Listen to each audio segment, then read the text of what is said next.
Hey guys, what's up? It's Kevin for the win, and we're back for another edition of Monster Hunter Rise. Today on the channel, we're going to be taking a look at the Light Bowgun meta set. This is a really good set. It's run with the Night Owl. This is pretty much the S tier, pretty much weapon that you're going to be using if you are playing ranged weapons in Monster Hunter Rise, and you need this mix set to get all the beneficial skills for it. So there's the Renoplus Helm, which gives you Pierce Up level 2 this helm piece, stun resistance, as well as a little bit of dragon resistance as well. Shell-studded vest, this gives you normal, rapid up, pierce up, which is what we want to go for, and recoil down. Rafflos braces, this will give you an attack boost, which you're going to need. We're going to have the Skolda Electri S for our waist, that's going to be weakness exploit that it gives us. Golden Hakama for the legs, that's critical boost, latent power, and defense boost. So that's definitely very good for us. That's the Demon Pelance. And our Talisman, we're going to be using Part Breaker and Weakness Exploit, which is something we definitely need a lot of. Let me bring it up full here for you to see here. I'm going to show some of these skills in case you are new to Monster Hunter and don't know what they do. Night Owl in particular is very important of a weapon because it has rapid fire Pierce level 1 ammo and Pierce level 2 ammo, which means you can do a tremendous amount of damage with it, as well as flinch the monster. We also get rapid fire on our exhaust ammo, which is kind of important because you can kind of like exhaust the monster. So maxed out, this armor is going to have 375 defense, 10 resistance to fire, water resistance +3, thunder resistance +1.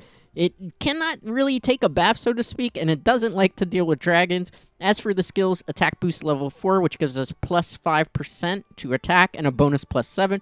Weakness exploit maxed out will give you attacks that hit weak spots have 50% chance of doing affinity. Pierce up level 3, this increases the amount of pierce damage we do. Keep in mind that rapid fire pierce bullets are what we're using the most here. Critical boost will give us more of an attack boost for critical damage. Recoil, very important because bowgun weapons in particular have a lot of recoil. So we have a -2 here for recoil down. Latent power, while active, increases affinity by 10%. Normal rapid up is just there to power up our normal shots. Stun resistance, not important. Part breaker, not really important. So today we are going to be fighting a very big, angry Tyrannosaurus Rex-like monster. That is the Anjanamp, I believe that's how you pronounce that. Or Anjanamp. Let's go with Anjanamp. That's how it would probably sound in American language, at least. So first things that we're going to do is definitely start with your Pierce ammo level 2 shots. I'm going to kind of walk you through basically what you really want to do with the set, because one of the things is I can show you it on paper, but unless you've actually played Light Bowgun before in our Monster Hunter games, chances are you are going to kind of be out of your wits, so to speak. This is not as simple as you just point the gun at the monster and just keep firing. Because we are using weakness exploit, we have to target weak spots on monsters. Now, for every monster, there are different weak spots. It varies. Majority of the time for every monster, rule of thumb is if you shoot it in the face and you're close enough, you are going to be doing the maximum amount of damage because that is generally a weak spot on any type of monster. We're just making our way now to the Anjanamp. It takes quite a while to get to it. In case you are not familiar with this monster, maybe you just played Monster Hunter Generations and skipped over Monster Hunter Rise. This was one of the monsters that was featured exclusively in Monster Hunter World. So he's now in Monster Hunter Rise. He's, I guess, replacing Devil Joe. So first things first, you see how we are firing the bullets at the face. That is definitely something you want to do with pierce damage. And keep in mind, normally with gunners, when you're using mixed sets, you're not the strongest in your armor set. So the first thing that you're definitely going to do is make sure you know how to dodge. Now, as I've said before, managing the monster and hitting it in the key critical spots will determine how quickly you can clear this. Usually with Light Bowgun soloing, you should be able to take down most monsters, general ease, somewhere between 8 to 9 minutes. If you can really pin them down, you will be able to do more damage, probably knock them out in 6 minutes. In a group of 4, all Light Bowgunning, it should take you no longer than 3 to 4 minutes to do this. So with this particular monster, what I'm going to want to do is set down those charges that you see that it runs into. And whenever it does the fire, I'm going to point right directly in the face With Light Bowgun, you really just want to focus on the weak spots. So it's going to be like the face, the tail, and the back. Anjanath, if I'm not mistaken, also has a weak spot with its arms. So case in point, as we continue to fire at its face, we knocked it down because we flinch it. That's how it does the most amount of damage, and then you're just going to kind of continue to wail with Pierce ammo. I went for the arms because that's a weak spot, but the face is also doable. It depends on the monster. When they're down on the ground, they tend to flail quite a bit. Primarily, you're going to know that you're doing a lot of damage based on the sounds that the gun is making. That's why I put the charger down there. You saw it kind of directed itself into that. You get 3 of those charges that you could set down. That's holding down the A button. Most of the time, really, what you're going to want to do is just wail on the monster's face with the Pierce ammo. And when we run out of this one, which it looks like we're going to be running out of it in a couple of seconds here, got to reload too. Make sure you're reloading with the X button. It's faster than if you reload with just the regular shoot button. We got lucky there. Oh, we even got an Anjanath plate, which we need for particular armors. Now, some people in the comments are probably going to say, well, you could use the Anjanath waist in place of what we're using. Yes, you can. You could also probably switch out the braces for something different. There are many ways that you could play this build.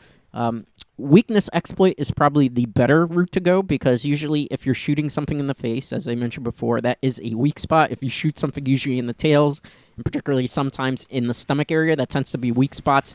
It does vary between the monsters. Keep that in mind. I set the charger, as you saw there. It ran into it, but that's because I already have this monster's pattern memorized, trying to farm the gems for it for a different weapon type that we're going to be focusing on.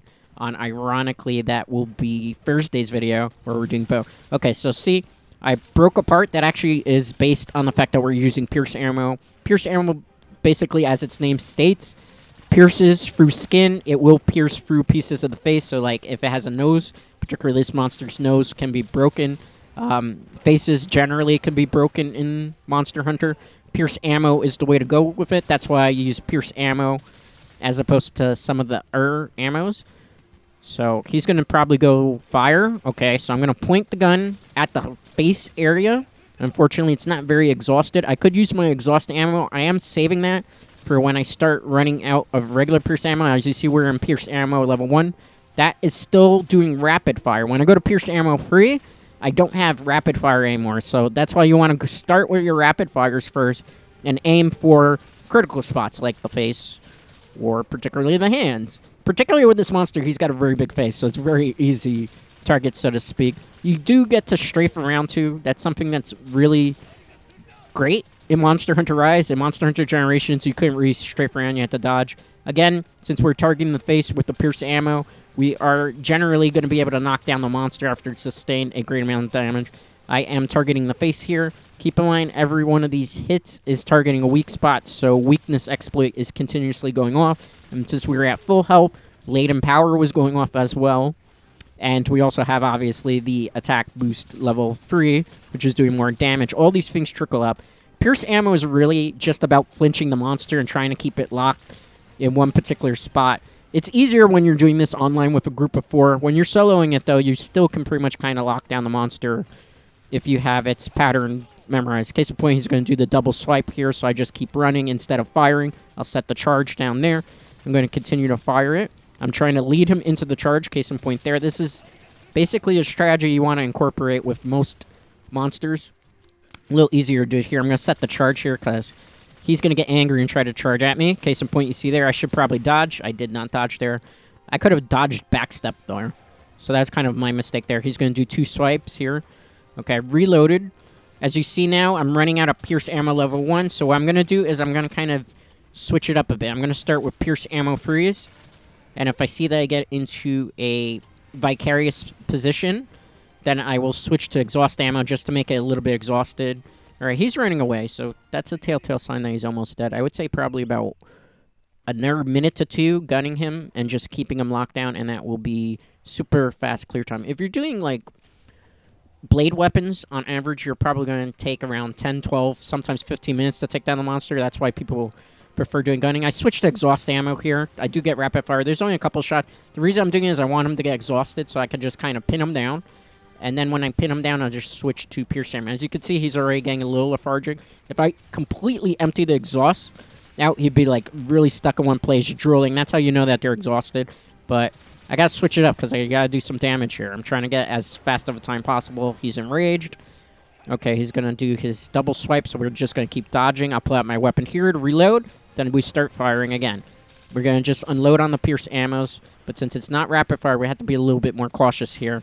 We can't get as many shots out, but it doesn't matter because level 3 Pierce does still a lot of damage. It's just a matter of keeping things in check. Keep in mind, when you're bowgunning, you're not always going to be able to hit the weakest spot. Because monsters do move around, so it's kind of trying to take things, especially in solo, as they go. This actually works on our benefit, so we're going to mount this monster. Soma Kampf, I believe. Now, here's a tip for people in case you like capturing monsters or you need certain monster parts. You see on the top right-hand corner that blue icon underneath the Anna Jananth icon. That actually means that the monster is capable of being captured now. So if I wanted to capture it, I could set a trap down right now, use the trank ammo or trank bombs, and I could put him to sleep. I don't want him to go to sleep because I want his kill rewards. So we're going to switch to continuously shooting, piercing ammo again.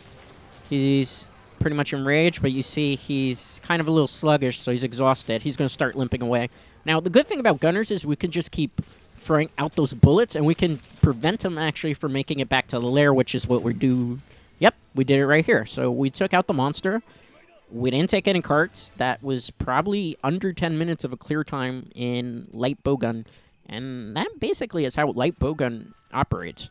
You start with your Pierce 2 ammo. You go for the weak points, which is usually going to be the face. So you always want to really target the face when possible. And if not, then you try to target, depending on the monster. This one, it's the claws. Sometimes it's the legs. Sometimes it's the back. Sometimes it's the wings. It varies. So I recommend going on a resource to learn the monster's weak spots if you're not really familiar with Monster Hunter like that. A good resource for it is Kirikano. I'll probably actually link them in the description for some of you new players because that's definitely something you will love to have as a resource. That will definitely teach you about monsters' weak spots and stuff. That's something that doesn't really conveyed necessarily in tutorials for this. It's one of those secret things of Monster Hunter where unless you haven't been playing it a very long time, chances are you are not familiar with those type of things. So that's super fast. So again, remember, the strategy here was Pierce Ammo 2, going for the weak spots. Then we switched to Pierce Ammo 1. If you wanted to break the tail, we could have switched to Slice Shots. Preferably, I recommend using those if the monster goes to sleep. Case in point, here, he didn't go to sleep, so we really didn't have opportunity. Here we go, 9 minutes. Under 10-minute clear time on an Anna Jananth with no carts. This will be faster in a group before you get that down to like 3 or 2 minutes. Just all light bowgunning, so keep that in mind. We're going to do another monster here because I want to demonstrate again how good this weapon does. This time we are fighting a Langambi. The reason I'm using the Langambi is because Langambis tend to have less HP. This is a high rank Langambi though. So really we should probably be able to clear this between 6 to 8 minutes depending how cute our bunny friend decides to get with us. If you are just using this set in one of the low rank missions because you're farming parts, you're probably going to kill the monster within 2 to 3 minutes. If it's a village quest, you're going to kill a monster in 2 minutes flat, even if you're not targeting weak spots. But this set primarily focuses on weakness exploit, and then the attack boost gets its attack boost there, and latent power. Latent power is a little hard to pull off because you have to be far away, and you have to be kind of pretty much not taking hits because you need full health to do the maximum amount of damage in Infinity. So keep in mind, weakness exploit is just stacking damage modifiers so that you get Infinity on top of Infinity. The weapon itself has 40% Infinity. So when you're doing all the calculations, chances are, if you're doing this right and you're targeting the particular weak spots, you're probably going to be having 100% Infinity during most of your run. If you're doing it in a group with 4, it's like insanely nuts. So same strategy here. Pierce Ammo level 2. I'll set charges when I think I need them. It's kind of hard to do with Langambi because Langambi slides around. Case in point there, this is kind of why you want to stay. To do the most damage here, also, you just can't stay very far back. You have to be very up close and personal against most monsters. Mid-range weapon, basically. So this is a good distance to go. Straight from round. Langambi's pretty easy, though. It gets a little unpredictable. Primarily with this, if you have a chance, try to hit for the face. Keep in mind, he moves around quite a lot. So this is a good example of why it takes a while to kind of get used to bowing. So you have to look for certain monsters' opportunities here. Langambi's butt is actually a, believe it or not, a weak spot, and when it pierces, it does give you an item that you need. So gotta be careful here. We won't die though. We have a lot of ice resistance with this particular armor. Okay, shoot in the face, because see, he slides, so there's that moment of opportunity. Take advantage of those type of windows to do damage. I set the charge there, but I thought I was going to be able to get some roll here. So what we're going to do is reload. Always important. I'm going to set charges because I'm trying to trap him. Try to get the last charge set if I have a second charge there. See, I triangled him, so hopefully we can keep him within the triangle. We can get those things to go off. We could try to push him there. And if we need to, we'll lead him into a charge if necessary. Okay, I got reload. Reload always with X, guys. Very important. Reload with X. Don't reload with your shoot. It takes a little bit longer. I don't know why. I think it has to do with the skill binds, if I'm correct. I'm using very basic skill binds here. I don't really use them quite often because it's just not good opportunities. Really, with the Light Bowgun, you just want to rely on getting your shots off. Maybe sometimes when you get the bigger monsters, you can kind of get away with it. Alright, so we're getting close to running out of Pierce 2s. That was a good opportunity to shoot, but it was more important to evade. Alright, reload. Shoot in the face. Alright, take a little bit of damage, but he hit the charge back there as you heard the explosion going on. That's why I set the charges. Sometimes you could trap them. Case in point there, look. Charge went off again.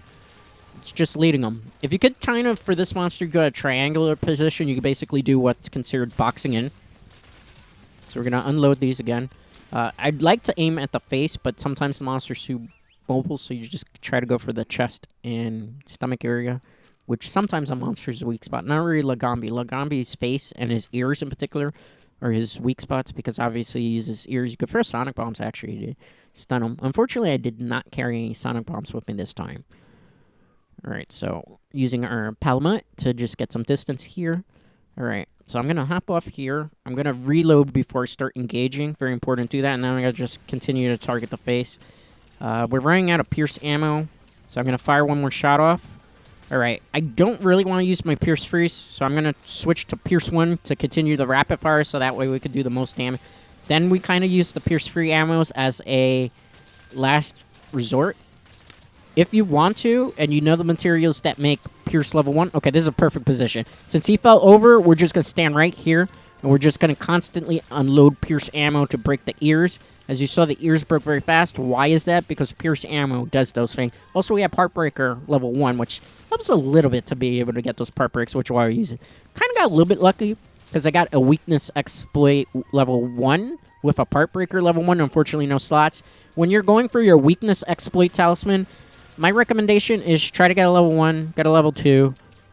Level 2 would be a little bit better, because then you give you a little bit more leeway, but level 1 is basically what you need, preferably with a slot, but if you get something with an good ability, just kind of work with it. Though, generally, if you could get 1 or 2 slots on your weakness exploit, that's definitely the better, more optimized way to go with this, so that's really reliant, obviously, on RNG, which, you know, you could be farming those talismans for weeks and weeks, and you may get it, and you may not. So it's a matter of just keeping at it. When it comes to Monster Hunter Rise in particular, it is a marathon, not a race. Always keep that in mind. Sometimes it takes a long time to get the items that you're looking for. For the armor that I'm featuring on Thursday, that's the bow set. That's a mix set as well. That's kind of like the endgame set for that. It takes me about a day and a half to almost 2 days to farm for the gem that I wanted to get it. So Monster Hunter, really, the enjoyment is the journey, not so much the destination, although it's very satisfying when you eventually do get to the destination of getting a lot of stuff out. Okay, we ran out of Pierce level 1 armor, ammo here. So we're switching to level 3. We can kind of get away with using this with the Langambi, so we're just going to continue to unload the clip here. Unfortunately, this gun does not use fire ammo. If it had, like, fire ammo with fire Pierce shots, we would just unload those instead. So what I'm going to do is I'm going to switch to exhaust ammo, trying to exhaust the Langambi so that way it just stays in a spot, and then we can unload on the face as well. So we're just going to empty out the exhaust clip. They don't give you a lot of bullets, unfortunately. Oh, I'm hitting trank ammo, which he's not. So I'm going to try to go to paralyze ammo. I could do that, but I'm going to switch to Pierce because it might take a long time just to stun him. I'm think he's going to be exhausted anyway. We hit him with a lot of exhaust damage. It does sometimes take a while for these things to go into effect. Keep that in mind. We'll dodge around. Gonna set a charge here. Try to lead him into this. Okay. We took the hit, but he took a lot of damage from that. Switch this over. He's coming. All right, we'll dodge out of the way. Remember, it's about monster prayer. You see he got tired? That is from the exhaust ammo. So what we're going to do is, now that he's exhausted, we're just targeting the faced area, and we're going to load on those Pierce Furies. See, he's very tired now. That's actually from the exhaust ammo. So we just kind of pick our spots, go set the charger. He walked into the charger there. It's about reading your monsters, especially when it comes to gunning of any nature. Okay, so we're going to pin him down. He's very close to death, I can tell. He looks like he wants to run away. So we're just going to unload the clip again. Same strategy. Obviously, keep an eye on your health because you can't take as many hits as you think you normally be able to. He's exhausted. I should aim for the face, but I'm not. I'm just going to go for pure damage. Once we fire this pure shot off, I'm going to switch to slicing. Okay, so slicing ammo, these things stick, and if it's a monster with like a tail break and parts, you would get tail break. Thanks to slice ammo, though, we were able to trip them because we targeted the legs. So I'm going to target the face. That's where it does the most damage. Keep in mind, weakness exploit is getting those hits off. So this is why you kind of save the slicing ammo for a little bit later, unless you're trying to slice for a tail. If not, then save it after you've used up your pierce and your exhaust, because those will kind of just put the finishing touches. You could, in theory, if you want to keep the materials on hand to make more pierce ammo. That's kind of cumbersome, though, and you're going to waste spots that you need for, like, health item. So we're going to unload these slicing shots here. And so you hear they're going off in the background. He's getting stunned. He's exhausted still because, keep in mind, we used the exhaust ammo before. So he tripped over again. This is in conjunction with the slicing ammo and weakness exploit, so we're just going to keep unloading the clip. Primarily try to go for the face if you can, the claws also if you want to get the claw breaks here. He's going to be very close to death here. Fire these last couple out, and we should be good. I think once we unload the clip, it should be it. Yeah. There you go, guys. See? This is basically the strategy you're going to incorporate when it comes to light bow gunning, no matter what you do. This is probably, say, somewhere between maybe 7-8 minute clear time, maybe, because he did get a little Q and was dancing around and we were able to pin him down. When you use the set with 3 other people that have this set, no matter what monster it is, whether it is the endgame monster, Nara, not necessarily Ibushi, because you do that particular monster in Rampage, which is much different scenario. But with Nara in particular, if you're farming it, if you're farming Magnamalo, any of the big tier monsters, Rajang and stuff, with 3 other people all light bow gunning, incorporating the same strategy where all the pierce ammo is being unloaded, all your clips, you're pretty much going to be stunning and flinching and locking the monster in place. So what ends up happening in that case scenario is usually you get 4 to 3 minute clear times. Sometimes you can even do 2 minute clear times with a well-organized group. That's called a Hame run, which is something I talked about last time. So that's pretty much the armor you're going to want to use to pretty much S tier. That's the armor everybody likes pretty much for you to use if you're doing Hame runs and whatnot. Very strong armor, very good. Right now, this is considered endgame for light bowgun. There's not a better set that's been invented as of yet. Maybe that's going to change when we do get the brand new update with new monsters and we get different bowgun options and different armors. That remains to be seen. We'll cross that bridge when it comes. So that's going to do it. 9 minute clear time. That was pretty good. Thanks for watching. Make sure to give this video a like and subscribe.